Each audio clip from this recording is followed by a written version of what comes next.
Seraphine Voss woke before the sun did. She had done this every morning for as long as she could remember. Not because she wanted to, not because she was eager for the day.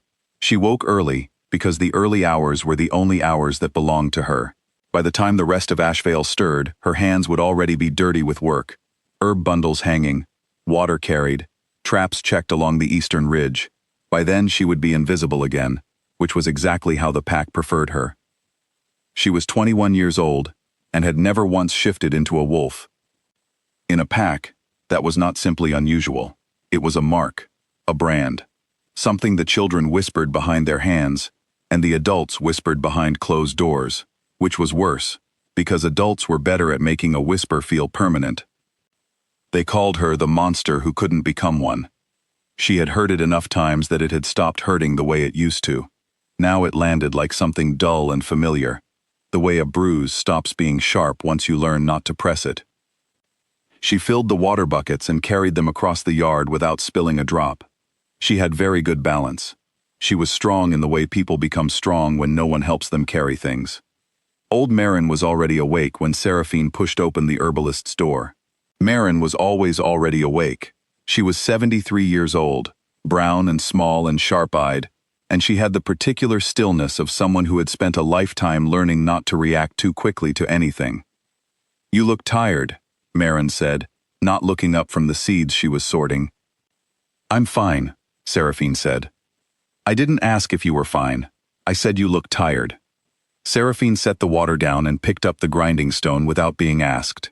She knew this kitchen the way she knew her own breathing. She had learned everything she knew about healing here: roots that closed wounds, bark that broke fevers, the particular smell of a poultice that had been left too long. Marin had taught her all of it over the past 4 years, slowly and without ceremony, the way useful things are usually taught. "The Alpha King is coming," Seraphine said, because she had heard it in the market the evening before. "Yes," Marin said. "They didn't tell me." "They wouldn't," Marin said simply. "They don't think of you when they think of things that matter." It was not cruelty when Marin said it.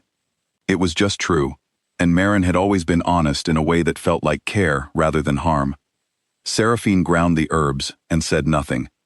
Pluk. The Alpha King arrived the following morning without any announcement. She was in the back corridor of the storage building, carrying a crate of dried supplies, when she turned a corner and walked straight into a wall. Except the wall caught her crate. She looked up. The man in front of her was very tall, with dark eyes, and the kind of face that had probably caused people trouble for years, not because of anything theatrical about it, but because it was the sort of face that was difficult to look away from once you had started looking. He was dressed simply. He wore no crown. He handed the crate back to her without a word. "Thank you," she said, and walked on. She found out who he was an hour later, when she heard the pack's alpha, Caden Voss, laughing loudly in the main hall, the way he only laughed when he was trying to impress someone important. She did not go to the hall. She did not think about the man in the corridor again, or at least she told herself she didn't. Loof. The formal inspection began that afternoon. Seraphine watched it from a distance, through the gap between two buildings, the way she had learned to observe things, without being seen herself, without taking up space she hadn't been allocated. The Alpha King moved through the packed spaces slowly. He asked questions in a low voice. He looked at the records ledger for a long time, long enough that Alpha Caden's easy smile began to tighten around the edges. That evening, without warning, Caden called her into the main hall. She knew what it was before she entered. She had been called into the main hall before, and it always meant the same thing. Someone wanted to display her. Someone wanted to use her existence as a kind of evidence. She walked in anyway. The hall was full. Torchlight, faces, the particular silence of a crowd waiting for something. Alpha Caden stood at the front with his arms crossed and his chin up. The Alpha King sat to one side, watching, his expression impossible to read.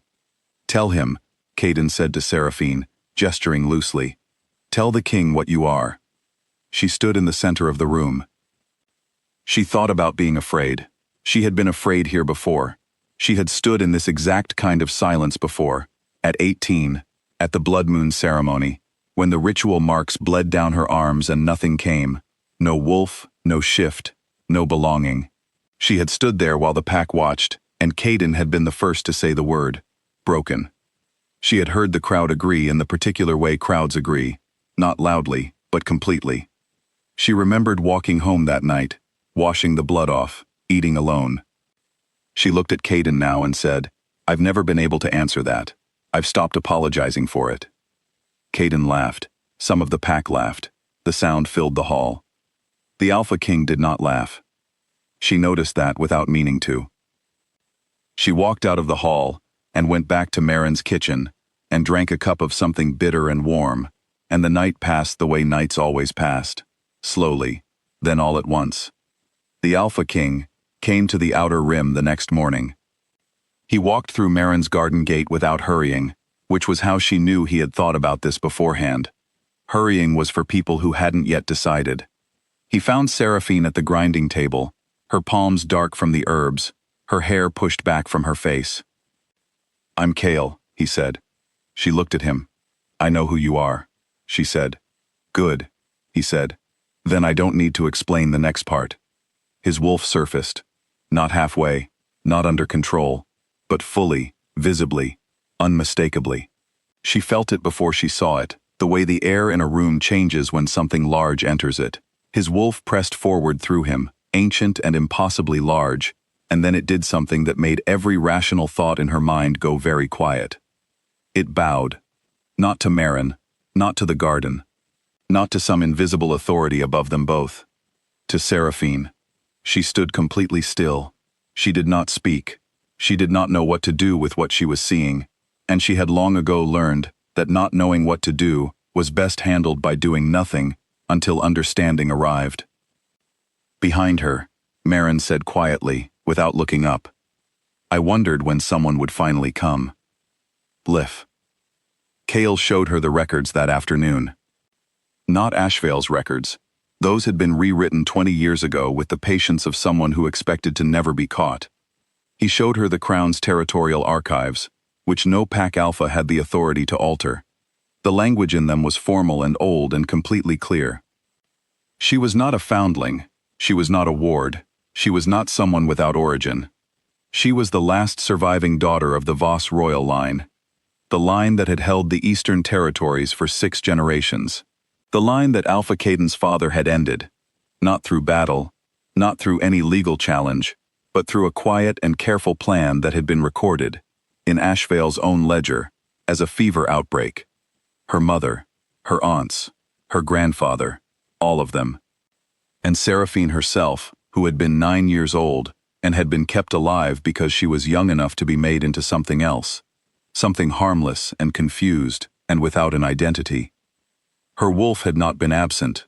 Her wolf had been suppressed. A compound, administered over years in small doses beginning when she was 9 years old, had kept it from the surface. Marin had administered it without knowing what it was for, told only that it was a calming herb for a difficult child. By the time Marin understood, years had passed. She had spent the last 2 years feeding Seraphine the antidote, in quiet, steady doses, waiting for someone from outside Ashveil to notice what was here. Seraphine read the document alone. She took a long time with it. When she came back out into the afternoon light, her face had not changed. Her eyes had, something behind them had settled into a place it had apparently been looking for a very long time. She went to the forest's edge before dawn the next morning. No one knew she was going. She told no one. She did not want an audience. She did not want ceremony or celebration, or anyone's face to look at while it happened. She stood among the trees in the dark, and she let it happen. It was not fast. It was not elegant. It was not the smooth, sudden transformation she had watched other pack members perform on the night of the Bloodmoon Ceremony while she stood in the circle and nothing came. This was 21 years of waiting, and it moved through her like something very old and very certain, and it was the most difficult thing she had ever done, and it was also the most hers. By the time the sun began to come up, she was sitting against a tree in the early light, breathing slowly, and everything inside her was different in a way she had no words for yet. She walked back to Marin's. She made tea. She sat down at the grinding table. Marin looked at her once, and then looked back at her work, and said nothing, because nothing needed to be said. Cale called the formal assembly 3 days later. He did not stand up and make a speech. He did not perform anything. He placed the documents on the main table in the center of the hall, the lineage records, the compound records, the correspondence between Caden's father and the men he had paid, and he read them aloud in a flat, clear voice that filled every corner of the room. Alpha Caden stood across the table and tried several things. He tried explaining the difficulty of the times.